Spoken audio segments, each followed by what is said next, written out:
Salut, c'est Trado, je suis content de vous retrouver pour l'analyse technique de Peugeot qu'on ne présente pas. On va commencer par contre par présenter les précautions d'usage, hein. Il ne s'agit pas d'un conseil, je ne suis pas habilité à en donner, je ne connais pas votre profil d'investisseur, je ne connais pas votre aversion au risque. Il ne s'agit donc que d'une analyse technique à portée purement informative et pédagogique qui ne suffit pas en elle-même à prendre position. Donc Peugeot est une action qui a beaucoup fait peur à ses actionnaires suite aux sanctions qui vont être prises à ceux qui font des opérations et qui exportent vers l'Iran. On le sait, hein, suite à la menace de Monsieur Trump, on s'est beaucoup inquiété pour Peugeot, comme on a pu s'inquiéter pour Airbus ou Renault. Et force est de constater qu'elle ne résiste pas trop mal, l'action française. Le consensus des analystes est favorable, avec un gain potentiel de 12,25% au regard des dernières relevés de consensus.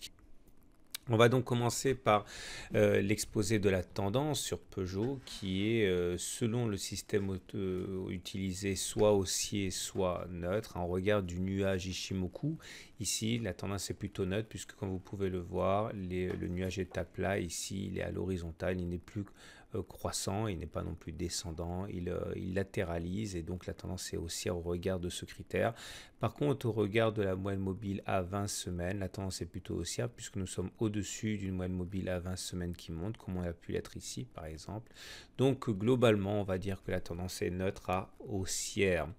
Maintenant, j'aimerais vous présenter un cas d'école sur Peugeot, hein, le biseau descendant, dont on sait que statistiquement il se casse vers le haut, c'est ce qui s'est produit.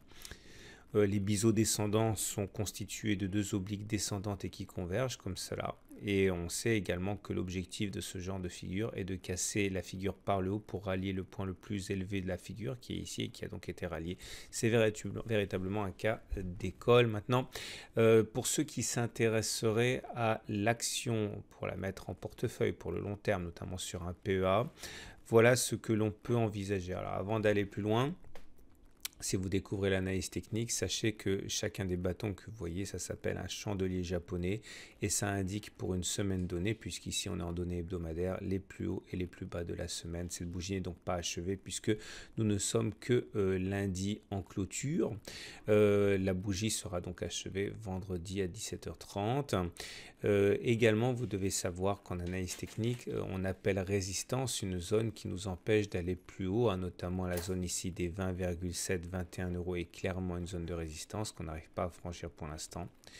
Vous avez également des supports. Des supports sont des zones qui nous empêchent de descendre, notamment les 19,7 ou encore les 18,1, les 17,2. Ce sont des zones, ce ne sont pas des niveaux stricts, hein.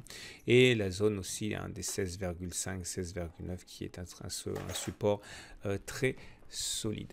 Alors, en application de la méthode d'accumulation rationnelle, hein, que vous pouvez retrouver sur le site, l'idée est qu'il ne faut pas investir en une fois, mais en plusieurs fois, 2, 3, 4 fois. Hein. J'explique tout ça dans la méthode. Et l'idée, c'est qu'il faut essayer de privilégier des points particuliers, hein, pour entrer et pour accumuler, construire sa position. Ces points sont les retours sur support, donc 19,7, 18,1, 17,2, etc. Ou alors les franchissements de résistance. La logique, elle est simple, hein, puisque si on part du principe que les dernières fois, on a rebondi sur certaines zones, notamment ici, la zone comprise globalement entre 19,7 et 20, eh bien, il y a fort à parier pour que les mécanismes jouent encore et que ce qui s'est produit se reproduira et que donc on a plus de chances de connaître une impulsion haussière à partir des niveaux de support qu'à n'importe quel autre moment pris de manière aléatoire. C'est pour ça qu'il vaut mieux accumuler lorsque l'on se rapproche des supports. Et également, deuxième point, on peut accumuler lorsque l'on franchira des résistances. Par exemple, si on clôture au-dessus de 21 €, on devrait avoir une impulsion haussière. Regardez, hein, c'est assez flagrant. Là, on avait une résistance, par exemple, à 19,5. Une fois qu'on l'a eu franchi, eh bien, on a une impulsion haussière, etc. Ou encore ici, vous voyez, on a une résistance ici aux alentours de 18,5. Une fois qu'on l'a eu franchi, on a une impulsion haussière. Donc, l'idée est la suivante. On peut éventuellement acheter un petit peu maintenant. Ce n'est pas la question si on n'en a pas du tout et qu'on a peur de louper la fusée éventuelle. Mais en tout cas, il faut garder de quoi renforcer lorsqu'on reviendra sur des supports ou lorsque l'on franchira des résistances. C'est l'essence même de la méthode d'accumulation rationnelle hein, que vous pouvez appliquer à toutes les actions, tous les actifs. Maintenant, vous remarquerez qu'on a également un canal ici qui nous guide hein, et dont la partie basse et la partie haute constituent elles-mêmes hein, des supports et des résistances. Voilà ce qu'on pouvait dire pour Peugeot, pour la méthode d'accumulation si vous voulez la mettre en portefeuille. Maintenant, si ce qui vous intéresse, c'est plutôt le trading de court terme, j'ai élaboré pour vous deux scénarios possibles, hein, un à la hausse, un à la baisse, hein, selon vos convictions. Le trade de court terme à la hausse, c'est exactement le même graphe, hein, mais j'ai zoomé. L'idée serait effectivement d'entrer en position au cas où on clôturerait au-dessus des 21 € pour viser un contact avec le haut du canal bleu, en imaginant que ça se produise vers là aux alentours de 9%. Cela nous donnerait 9% de gain sur Peugeot, mais quand on fait du trading, il faut impérativement avoir un stop loss, c'est-à-dire un niveau qui provoque la prise de perte hein, et l'acceptation de la perte. En l'occurrence, pour moi, si je devais acheter dans le but d'une opération spéculative aux alentours de 21 pour viser 23, je mettrais mon stop loss au cas où les cours redescendraient et clôturaient vers 20,5 €, c'est-à-dire en dessous de la zone de résistance, hein, puisque si on repassait en dessous de la zone des 20,7, 20, 21, il risquerait d'y avoir une accélération baissière jusqu'à 19,7.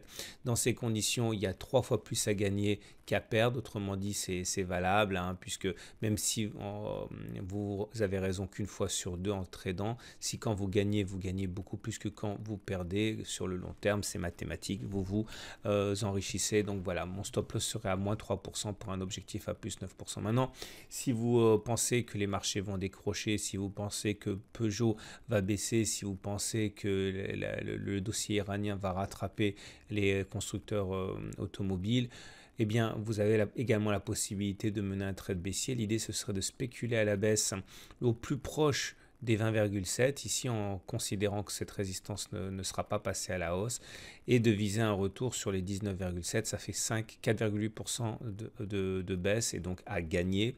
Par contre, là aussi, un stop loss s'impose. Moi, je le mettrai au cas où finalement on clôturerait au-dessus de la zone de résistance, actant finalement le scénario haussier, et ça veut dire que si on devait monter jusqu'à 21 € à peu près, si on devait monter de 2,4%, eh bien là par contre, il ne faudrait pas insister parce qu'il risque d'avoir une accélération haussière. Là aussi, vous remarquerez que le ratio gain-risque est intéressant puisqu'il est de 2 pour 1. Ça se tient et je vous répète que même si vous avez raison une fois sur deux, vous pouvez vous enrichir si vous agissez de telle manière que vous gagnez plus quand vous avez raison, que vous ne perdez quand vous avez tort. Voilà ce qu'on pouvait dire. Il ne me reste plus qu'à vous saluer, à vous donner rendez-vous demain puisque c'est tous les jours les analyses techniques et des idées de trading sur action. Je vous donne donc rendez-vous demain et je vous souhaite une très bonne journée.